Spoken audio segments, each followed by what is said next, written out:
Captain Jake Morrison walked across the bridge of the UES Leviathan with slow steps. His black boots made soft sounds on the metal floor as he moved toward the main viewing screen. The massive ship hummed around him like a sleeping giant. For 3 years now, he had called this enormous vessel home. The Leviathan was not just big.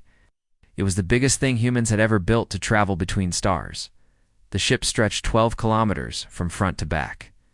Its hull was dark gray metal that could stop almost anything from hurting the people inside. Weapons covered every surface like deadly flowers blooming from steel stems. The ship carried enough firepower to crack small moons into pieces. Its shields could protect it from the heat of a sun. When other human ships saw the Leviathan coming, they moved out of the way with respect and maybe a little fear. Lieutenant Amy Brooks sat at her station near the front of the bridge. Her fingers moved quickly over the glowing buttons and screens. She had been watching the deep space sensors for hours now. The sensors could see things very far away in space. They looked for planets, stars, and anything else that might be interesting or dangerous. Today they had found something very interesting indeed, Captain Amy called out. Her voice was steady, but Jake could hear excitement hiding underneath. I am getting some strange readings from the Kepler 442 system. Jake moved to stand behind her chair. The screen in front of Amy showed numbers and pictures that most people would not understand. But Jake had been in space for 20 years. He knew how to read what the sensors were telling them. What kind of strange readings? Jake asked. Amy pointed to several bright spots on her screen. These are not natural, sir. The computer says they are artificial structures, very big artificial structures. Jake felt his heart beat a little faster. In all their years of traveling to other star systems, humans had never found any sign of other intelligent life. They had found dead planets, empty space, and lots of rocks. But no cities, no ships, no signals that would prove other thinking beings existed somewhere among the stars. How big are we talking about? Jake asked. Amy's fingers danced over her controls. New numbers appeared on the screen. The biggest structure is about 8 kilometers long. There are at least 12 others that are smaller, but still huge. These are all in orbit around the 4th planet in that system. First Mate Carlos Rivera heard the conversation from his station across the bridge. He was a big man with dark hair and skin that had been marked by years under different suns. Carlos had been Jake's friend since they both started their careers on small patrol ships near Earth. Captain, Carlos said as he walked over to join them. You thinking what I think you were thinking?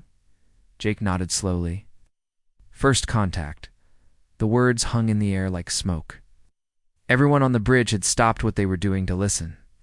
In the 3 years since the Leviathan had left Earth, they had visited 17 different star systems. They had found nothing but empty space and dead rocks. The crew had started to believe that humans might be alone in the universe. Dr. Helen Parker looked up from her workstation near the back of the bridge. She was the ship's expert on alien life, though until now she had only studied the idea of alien life rather than the real thing. Helen was a small woman with gray hair and eyes that seemed to see everything. She had been hoping for this moment her entire career. Captain Morrison, Helen said, as she walked toward them. If these readings are correct, we need to be very careful about how we approach this situation. Jake turned to look at her. What do you mean, Doctor? Helen gestured toward Amy's screen. We know nothing about these beings. We do not know if they are friendly or hostile. We do not know what their technology can do. We do not know if they have already detected our approach. Commander Ryan Cole stood up from his station near the weapons controls. Ryan was younger than Jake, but he had seen combat during the colony wars near Mars. His job was to keep the ship and crew safe from any threats they might encounter. Dr. Parker is right, Captain, Ryan said. We should assume they know we are coming. A ship this size is not easy to hide. Jake looked around at his crew. These people had trusted him to lead them safely through the darkness between stars. Now they were about to face something none of them had ever imagined they would encounter. The weight of command felt heavier on his shoulders. Amy, Jake said, How long until we reach the outer edge of their system? Amy checked her instruments. At our current speed, about 6 hours, sir? Jake nodded. Reduce speed to 1/4.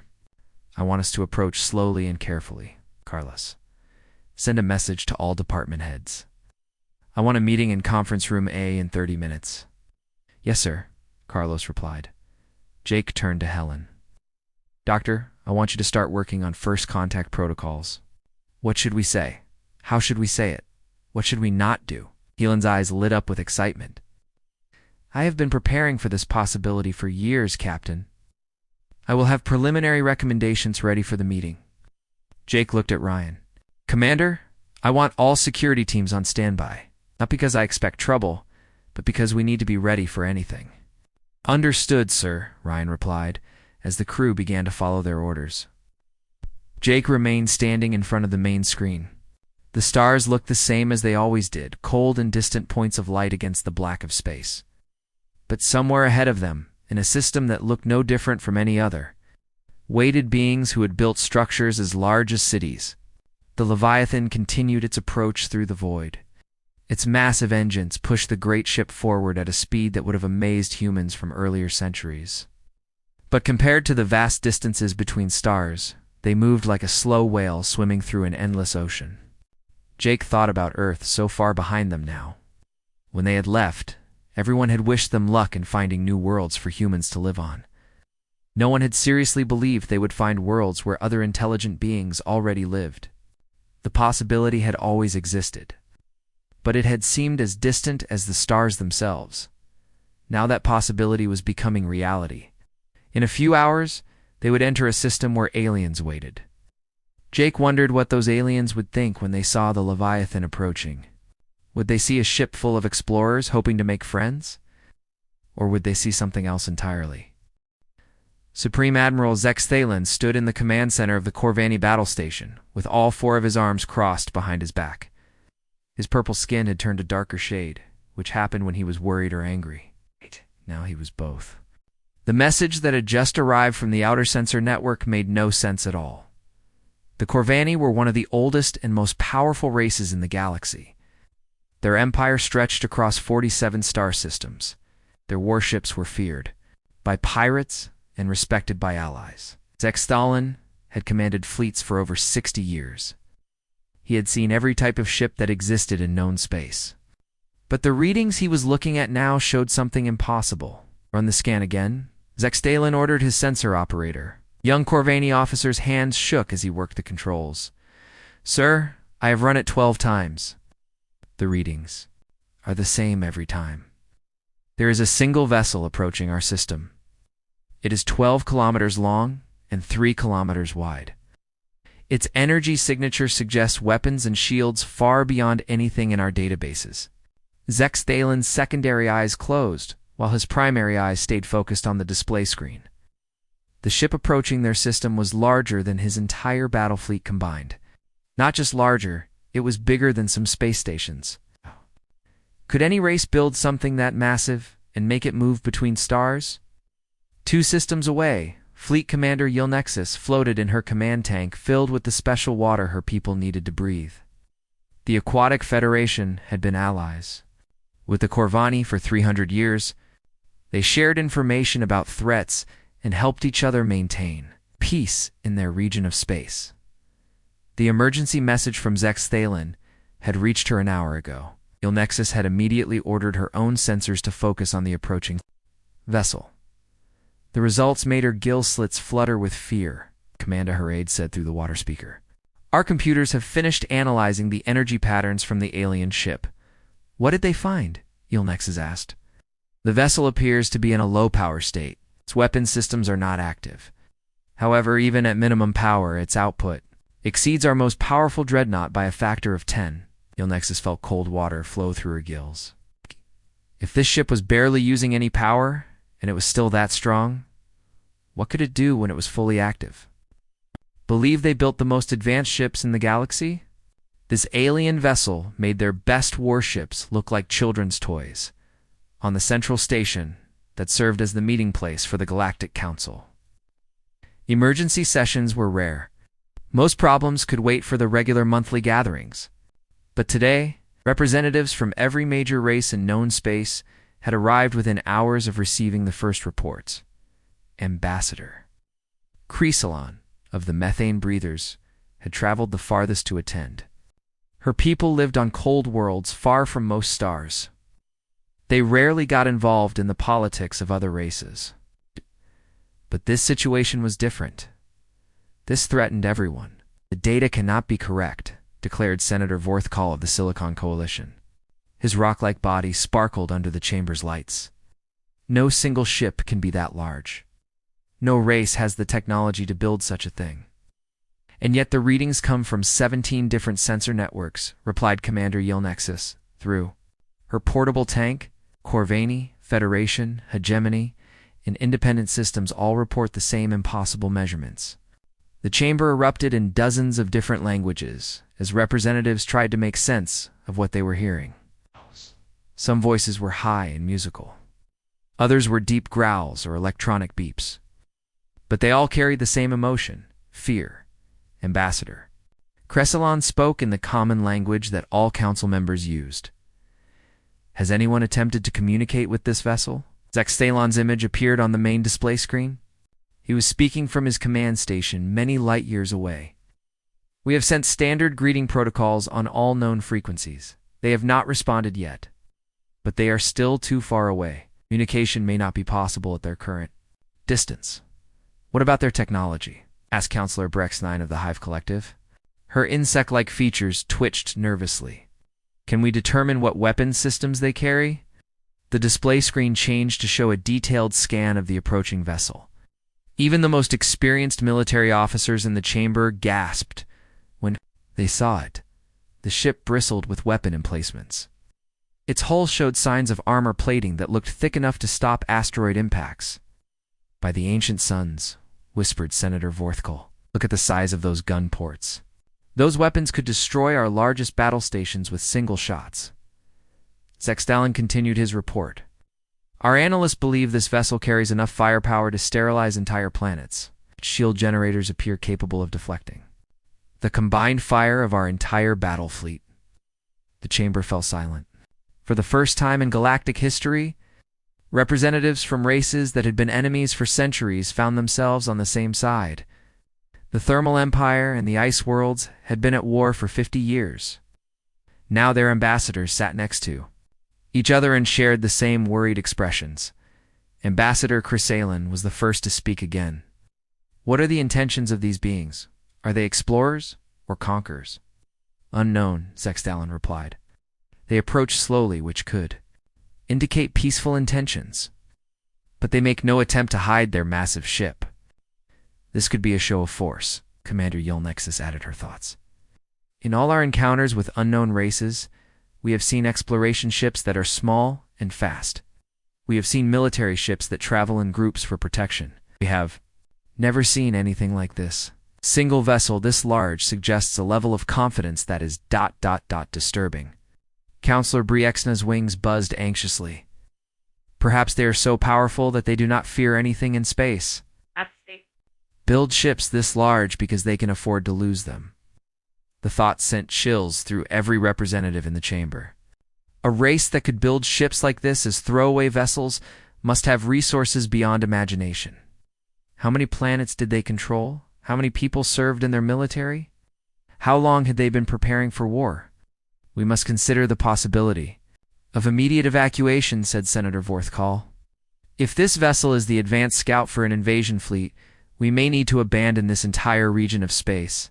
And go where? Asked Ambassador Chrysalin.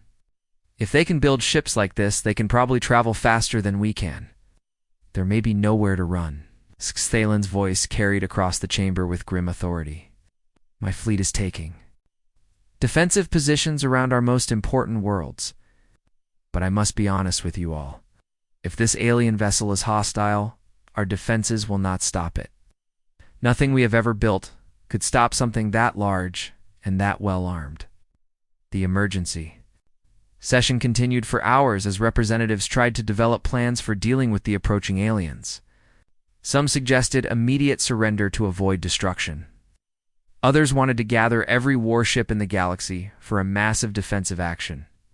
A few proposed trying to communicate and offer tribute in exchange for peace. But underneath all their discussions lay a simple truth that no one wanted to speak aloud. The galaxy had been forever changed by the appearance of this alien vessel. The balance of power that had existed for thousands of years was broken. Whatever happened next, life in known space would never be the same again. As the debate continued, the massive alien ship moved steadily closer to the first inhabited system on its path. Its intentions remained unknown. Its power was undeniable. And across the galaxy, entire civilizations held their breath and waited to see what these new arrivals wanted from them. Communication Officer Lisa Grant sat at her station with a big smile on her face. After hours of trying different radio frequencies and signal types, she had finally made contact with the alien fleet. The mathematics were simple enough, basic. Number sequences, geometric patterns, and universal constants that any intelligent species should understand. Captain Morrison, Lisa called out with excitement in her voice, I am receiving responses from multiple alien vessels. They are using similar mathematical concepts to communicate back to us.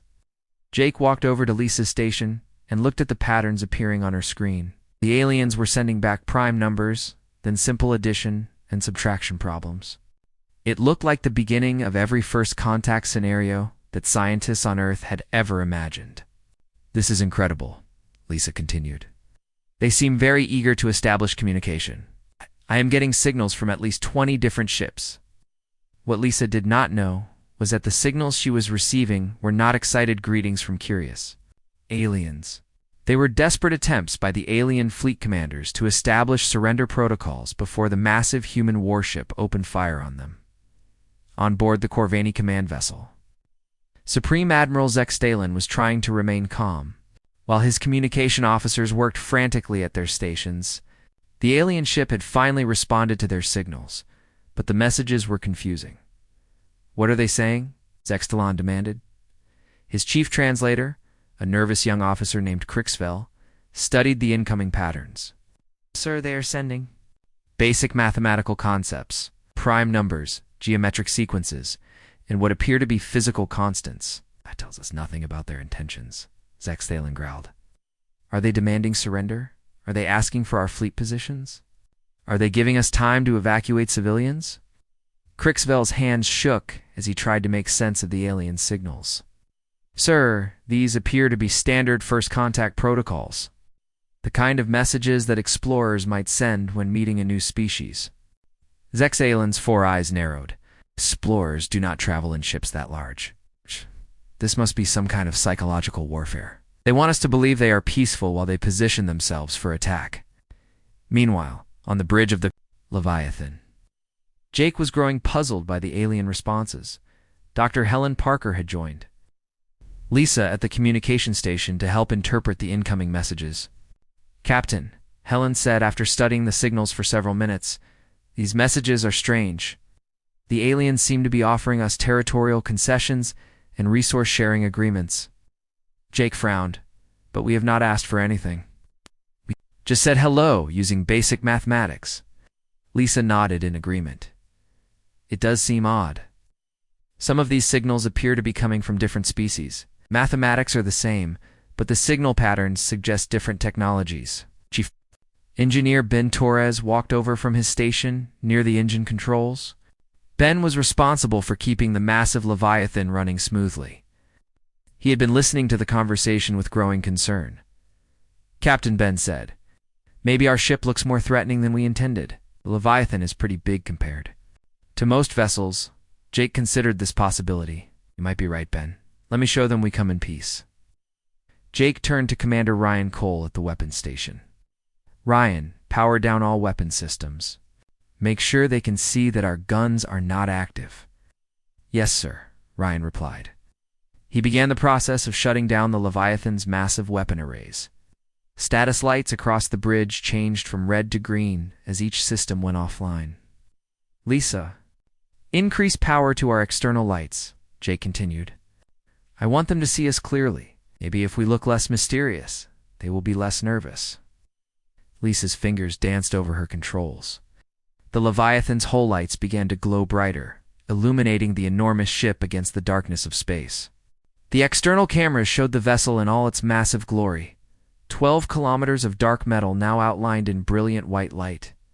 Back on the alien command ships, These actions created exactly the opposite effect that Jake had intended.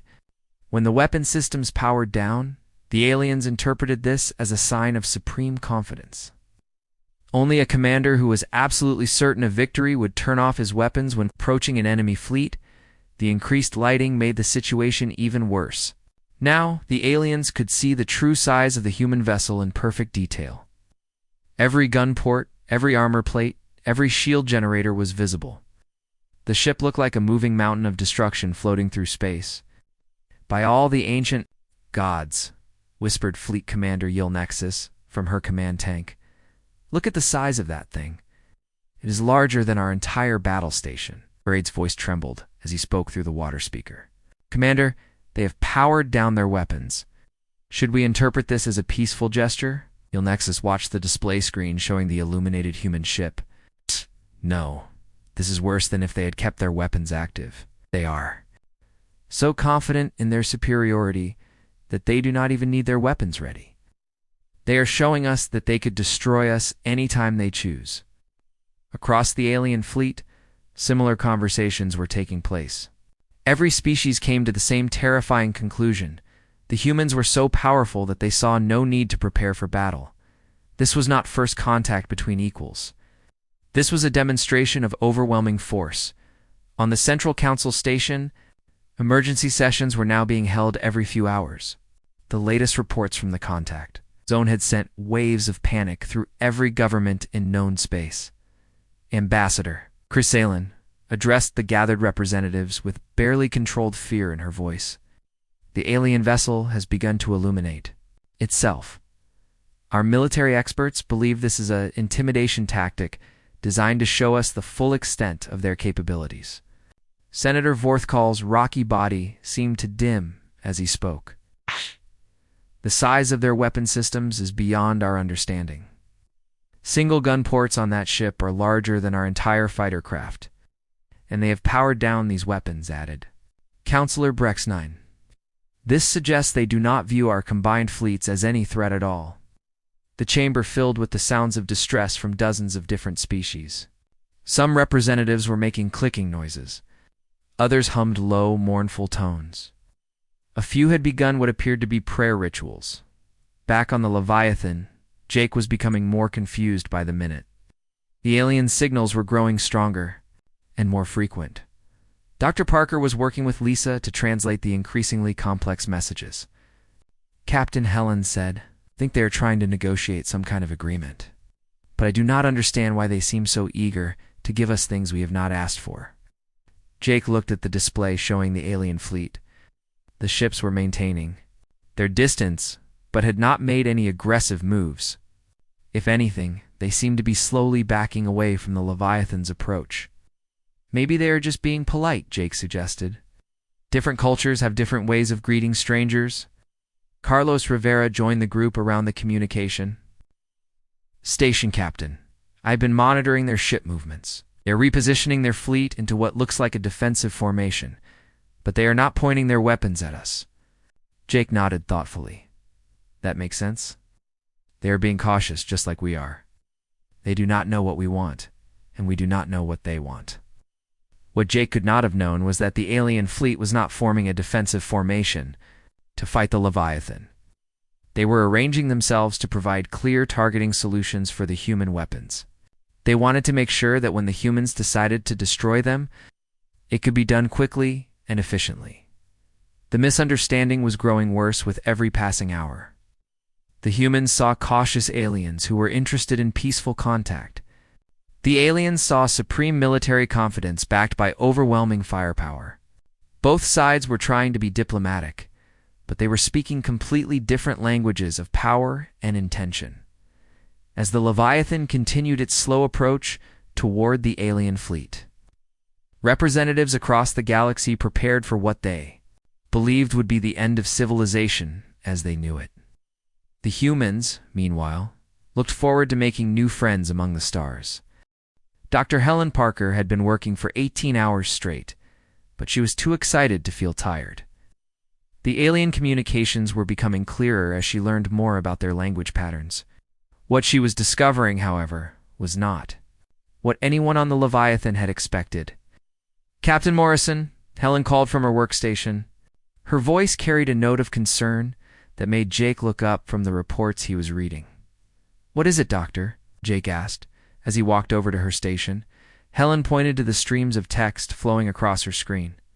"I have made significant progress in translating their communications. But, Captain, I think there has been a terrible misunderstanding." Jake leaned closer to read the translations. The words on the screen made his eyebrows rise in surprise.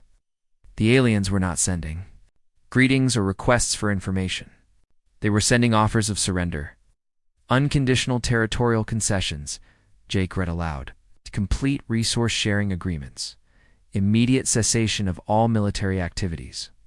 "Helen, why are they trying to surrender to us? We have not threatened them." Helen's fingers moved quickly over her keyboard as she pulled up more translated messages. "It gets stranger, Captain. Look at these communication intercepts from their fleet commanders. They're discussing evacuation procedures and something they call extinction protocols." Jake felt a cold feeling in his stomach. Extinction protocols? From what I can understand, these are emergency plans that different alien species use when they face complete destruction. Captain, they think we are here to destroy them. Jake stared at the screen in disbelief. "Why would they think that? We have been nothing but polite. We powered down our weapons, turned on our lights to look friendly." Helen pulled up another set of translations. "That is exactly the problem. According to these intercepted messages, powering down weapons is seen as a sign of supreme confidence. They believe we are so powerful that we do not need our weapons ready." "And the lights?" Jake asked, though he was starting to suspect the answer. "The lights let them see exactly how big our ship is. Captain, I do not think they have ever seen anything like the Leviathan before. To them, we look like a planet-killing weapon." Navigation Officer Sam Davis had been listening to the conversation from his nearby station. He turned around in his chair with a worried expression on his face. "Captain," Sam said, "I have been tracking the alien fleet movements. They are not just maintaining distance from us. They are gradually withdrawing from the system entirely." Day walked over to look at Sam's navigation display. The alien ships were indeed moving away from the Leviathan, but they were doing it slowly and carefully. It looked almost like they were trying not to attract attention. "Are they running away?" Jake asked. "It looks like it," Sam replied. "But they are maintaining communication with us the entire time. It is like they are trying to retreat without making us angry." Intelligence analyst Kate Phillips looked up from her workstation across the bridge. Kate was responsible for analyzing all the data they collected about other civilizations. Her job was to help the captain understand what they were dealing with. When they met new people or situations, Captain Kate said, "I have been studying the information we have gathered about these alien species. I think I understand what is happening here." Jake walked over to Kate's station. "Explain it to me." Kate pulled up a series of charts and diagrams on her screen. "Look at the ship designs we have observed. Aliens build large numbers of small, fast vessels. Their biggest ships are maybe 2 kilometers long. Most are much smaller than that." Jake studied the images of alien spacecraft. Kate was right. Even their largest vessels look tiny compared to the Leviathan. "So?" Jake asked. "So they have never seen anything like our approach to shipbuilding," Kate continued. "We humans prefer to build one big, powerful ship instead of many small ones. To them, the Leviathan probably looks like we brought our entire fleet compressed into a single vessel." Dr. Parker joined the conversation. "That would explain their fear. If they think the Leviathan represents the combined military power of humanity, they must believe we are incredibly advanced." Jake was beginning to understand the scope of the misunderstanding. "So when they look at our ship, they do not see one vessel with a crew of 3,000 people. They see the equivalent of an entire invasion fleet." "Exactly," Kate replied. "And there is something else. I have been monitoring their communication networks. Word about us is spreading to other star systems very quickly." Jake felt his heart sink. "How quickly?" Kate pulled up another display, showing communication patterns across space. "Very quickly. They seem to have some kind of instant communication system that works across many light years. Every major civilization in this region of the galaxy probably knows about us by now." What are they saying? Jake asked. Kate's expression grew more concerned. From what Dr. Parker has been able to translate, they are describing us as a species that builds planet-killer ships and travels alone because we are so confident in our power. Commander Ryan Cole had been listening from his station, stood up, and walked over to join the group. Captain, we need to consider our options carefully. If the entire galaxy thinks we are some kind of unstoppable military force that could cause problems for Earth. Jake nodded grimly. Ryan was right to be concerned. If aliens throughout the galaxy believed humans were an aggressive species with incredible military power, it could lead to preemptive attacks against Earth or human colonies. On the other hand, Dr. Parker said thoughtfully, it might also prevent attacks. If they are afraid of us, they might leave human space alone. But it is based on a lie, Jake replied. The Leviathan is powerful, but it is just one ship. Earth does not have a fleet of vessels like this. If they ever figured out the truth, they might see us as weak.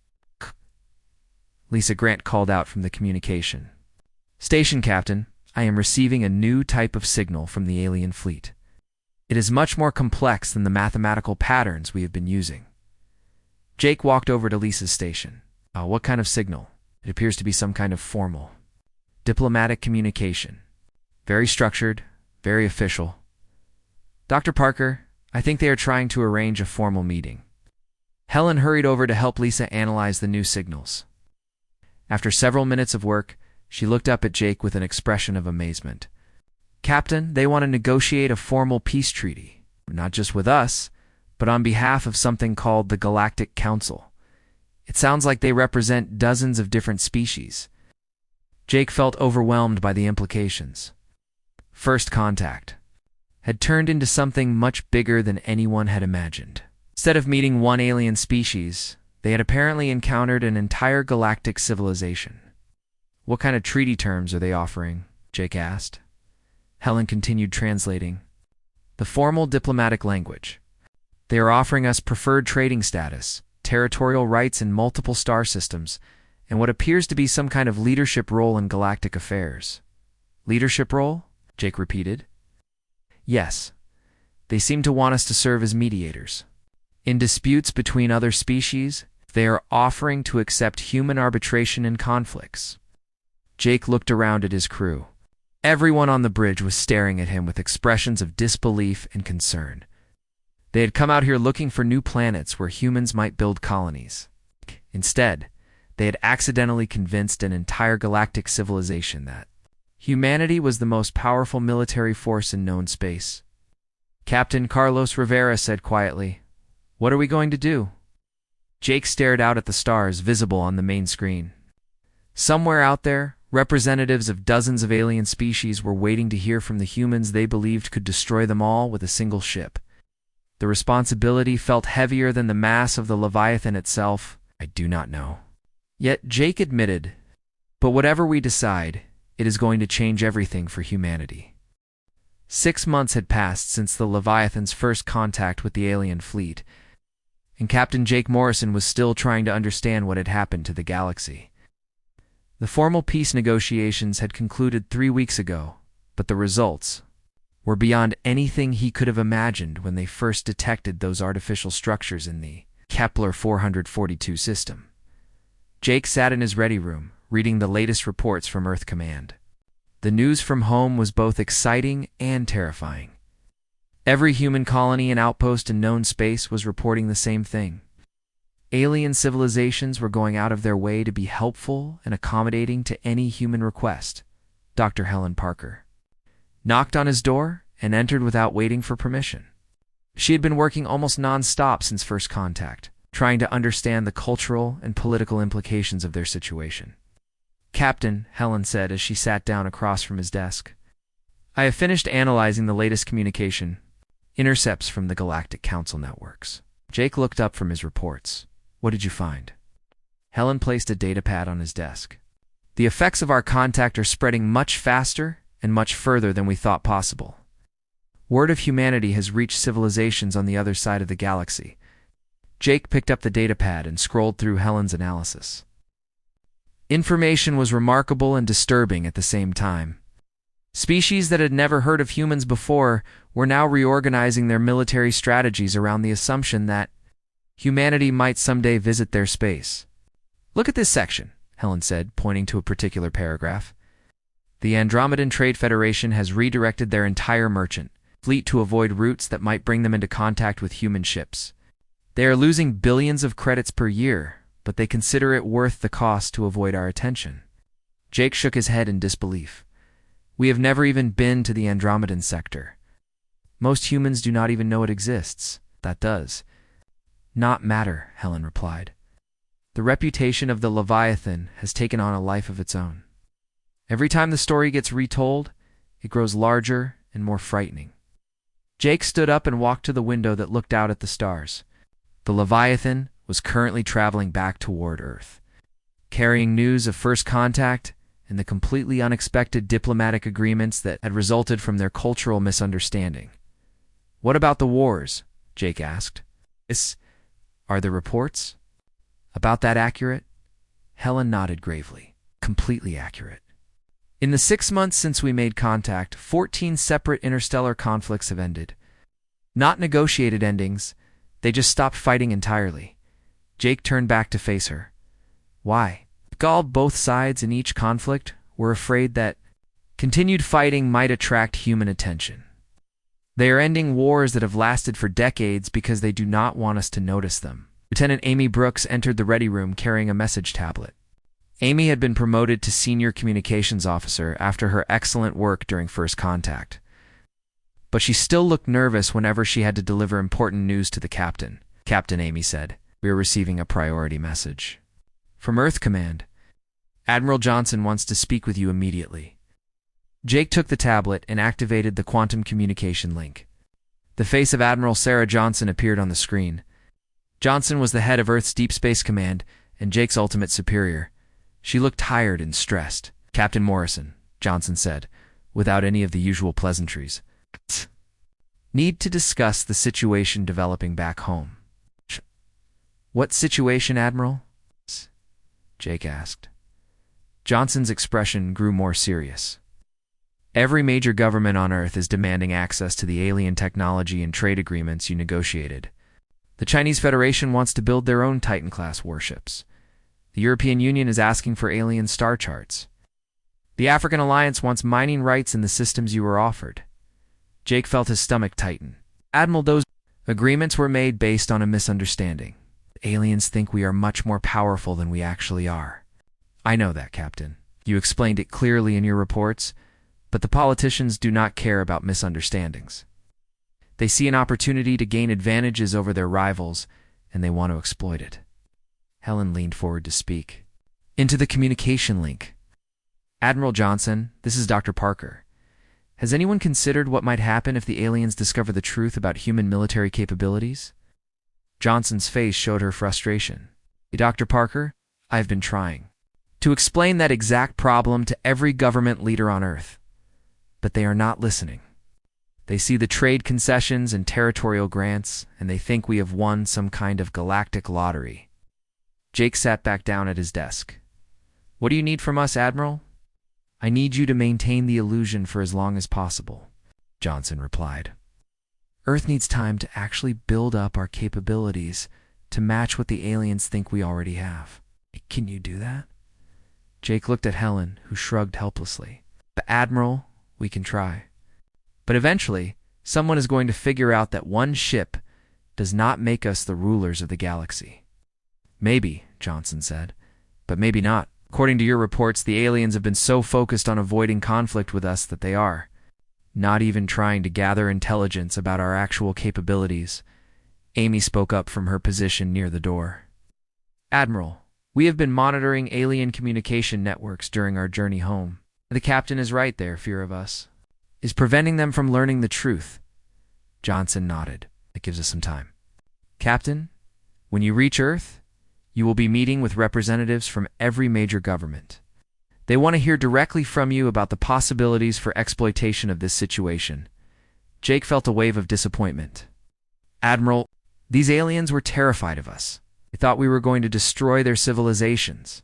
Do we really want to take advantage of that fear? Captain, I understand your moral concerns, But the reality is that this situation exists whether we wanted it or not. We can either manage it carefully, or we can let other people make decisions. That might be even worse. The communication ended, leaving Jake alone with Helen and Amy. The three of them sat in silence for several minutes, thinking about the implications of what they had heard. Captain Amy finally said, "There is something else you should know about the alien communications we have been monitoring." Jake looked at her expectantly. "They are not just afraid of us," Amy continued. "They are grateful. Species that have been enemies for centuries are now cooperating because they have a common concern about humanity. The galaxy is more peaceful now than it has been in recorded history." Ellen added her own observations. "The economic benefits are real too. With the major military conflicts ended, trade between species has increased dramatically. Resources that were being spent on weapons are now being used for exploration and development." Jake walked back to the window and stared out at the stars. Somewhere out there, billions of intelligent beings were living in a galaxy that had been accidentally reshaped by human contact. Wars had ended, trade was flourishing, cooperation was replacing conflict, all because of a simple misunderstanding about the size of one human ship. "So what do we do?" Jake asked. "Do we tell them the truth and risk everything falling apart? Or do we continue the deception and hope we can eventually become what they think we already are?" Helen joined him at the window. "Maybe there's a third option.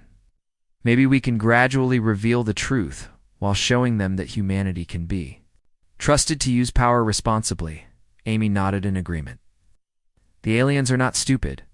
Eventually they will figure out that we are not as powerful as they think. But if we have proven ourselves to be fair and peaceful by then, maybe it will not matter."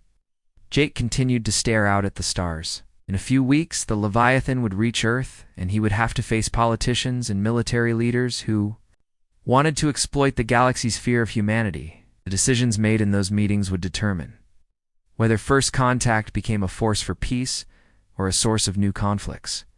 The irony was not lost on him. Humanity had accidentally become the most powerful diplomatic force in the galaxy, not through strength, but through a simple case of mistaken identity. Now they had to decide what to do with that power, and whether they could live up to the expectations of a galaxy that saw them as both protector and potential destroyer. As the Leviathan continued its journey home through the darkness between stars, Captain Jake Morrison wondered if humanity was ready for the responsibility that had been thrust upon them by a chance encounter with alien civilizations. Would never seen a ship quite like theirs,